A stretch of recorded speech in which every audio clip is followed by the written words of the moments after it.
दोस्तों, आप सभी का मेरे YouTube चैनल जीके हैस एसके में स्वागत है। पिछले वीडियो में मैंने जैन धर्म के बारे में पढ़ाया था। आज हम बौद्ध धर्म के बारे में पढ़ाएंगे। बौद्ध धर्म की उत्पत्ति का क्या कारण रहा यह भी बताएंगे। आप मेरे चैनल को लाइक, सब्सक्राइब और शेयर कर लीजिएगा। सब्सक्राइब करने के बाद घंटी जरूर दबाइएगा ताकि अगला वीडियो आप तक पहुँच सके, और दोस्तों को भी शेयर कीजिएगा। फेसबुक और व्हाट्सएप पर भी शेयर कीजिएगा। बौद्ध धर्म की उत्पत्ति का कारण था कि वैदिक काल में, ऋग वैदिक काल में यह कहा गया कि जन्म के आधार पर कर्म निर्धारित होगा, लेकिन उत्तर वैदिक काल आते आते इसे पलट दिया गया। अब कर्म के आधार पर नहीं, जन्म के आधार पर काम निर्धारित होने लगा, जिसके कारण समाज का विभाजन 4 वर्गों में किया गया: ब्राह्मण, क्षत्रिय, वैश्य और शूद्र।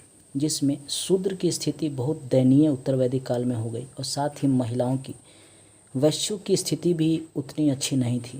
क्षत्रिय और ब्राह्मण के बीच भी तनाव चल रहा था।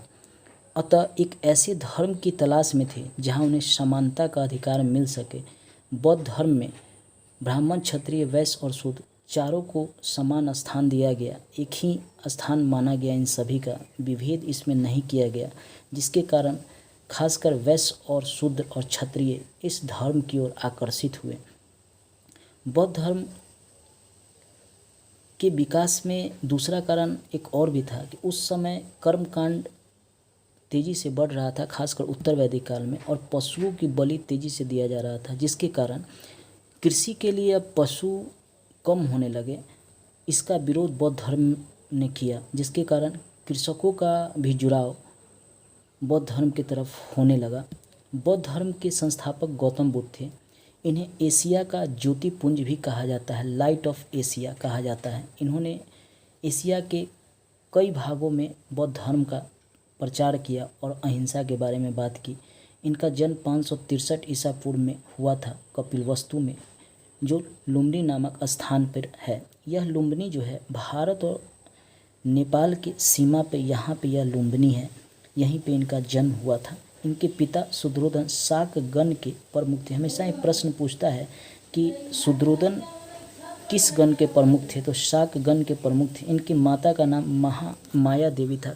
कहीं कहीं पर महामाया देवी भी मिलता है, यह भी याद रखिएगा। इनका लालन पालन प्रजापति गौतमी ने किया था, जो माया देवी की बहन थी। माया देवी की मृत्यु बुद्ध के जन्म के 7वें दिन के बाद हो गया था, जिसके कारण लालन पालन के लिए प्रजापति गौतमी को बुलाया गया और इन्होंने ही बुद्ध का लालन पालन किया। बचपन का नाम इनका सिद्धार्थ था। इनकी विवाह 16 वर्ष की अवस्था में यशोधरा से कर दी गई थी। इसका कारण था कि बचपन में इनके पिता को किसी ऋषि ने बताया था कि सिद्धार्थ बड़ा होकर या तो प्रतापी राजा बनेगा या वह भिक्षु बन जाएगा, या तो प्रतापी राजा बनेगा या भिक्षु बन जाएगा। इसके कारण इनके पिता ने कम उम्र में ही इनका विवाह कर दिया ताकि इनका मन राजपाट में लगा रहे, परंतु ऐसा हुआ नहीं। इनका पुत्र राहुल था। सिद्धार्थ जब कपिलवस्तु की सैर पर निकले तो उन्होंने निम्न 4 दृश्यों को देखा था: बूढ़ा व्यक्ति, एक बीमार व्यक्ति, शव और एक सन्यासी। इसको देखकर सांसारिक समस्याओं से उनका मन व्यथित हो गया और 29 वर्ष की अवस्था में उन्होंने गृह त्याग दिया, जिसे बौद्ध धर्म में महाभिनिष्क्रमण कहा जाता है। हमेशा ही प्रश्न पूछा जाता है कि महाभिनिष्क्रमण क्या कहा जाता है, तो याद रखिएगा कि उन्होंने जो गृह त्याग किया था उसे ही बौद्ध धर्म में महाभिनिष्क्रमण किया जाता है।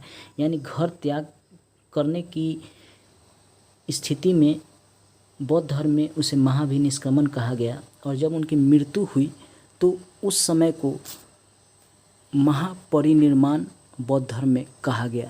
यानी घर त्याग को बौद्ध धर्म में महाभिनिष्क्रमण और मृत्यु को बौद्ध धर्म में महापरिनिर्वाण। ये हमेशा ही प्रश्न पूछता है, हमेशा ही कन्फ्यूजन कराता है, और हर कोई इस प्रश्न को गलती कर देता है। इसलिए इस दोनों को याद रखिएगा, इस शब्द को।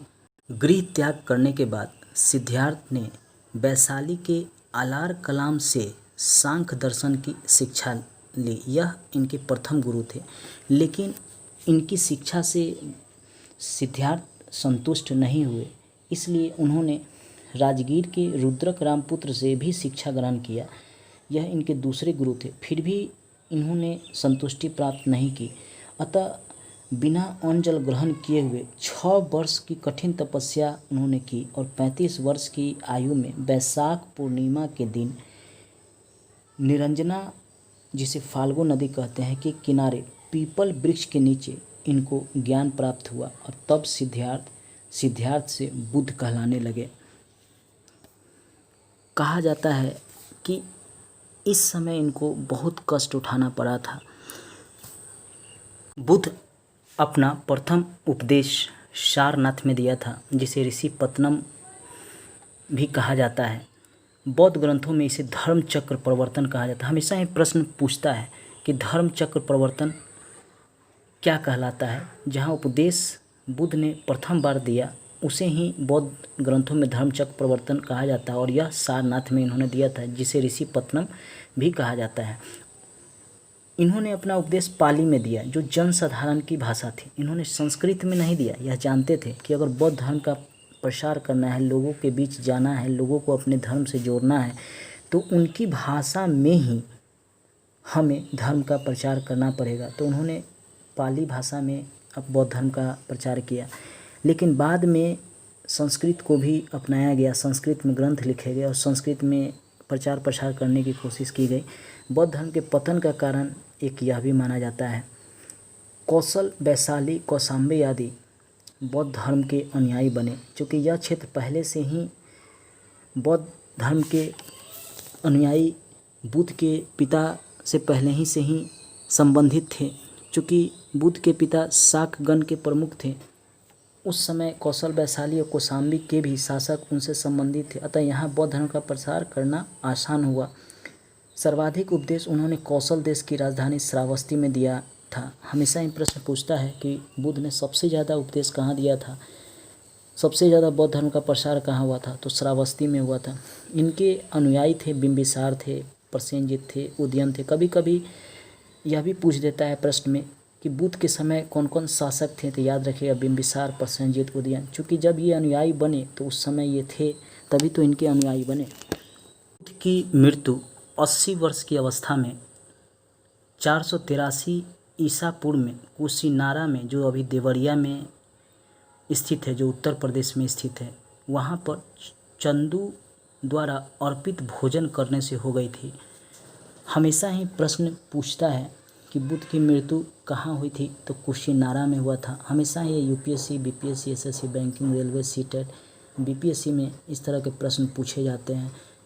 कब हुई थी, तो 483 ईसा पूर्व में। या ईस्वी सन भी पूछता है, उम्र भी पूछता है, और देवरिया भी पूछता है कभी कभी कि किस राज्य में, तो देवरिया में वर्तमान में किस राज्य में यह पड़ता है जहाँ बुद्ध की मृत्यु हुई थी, तो उत्तर प्रदेश जो देवरिया का क्षेत्र है वहीं पे कुशीनारा है, वहीं पे इनकी मृत्यु हुई थी।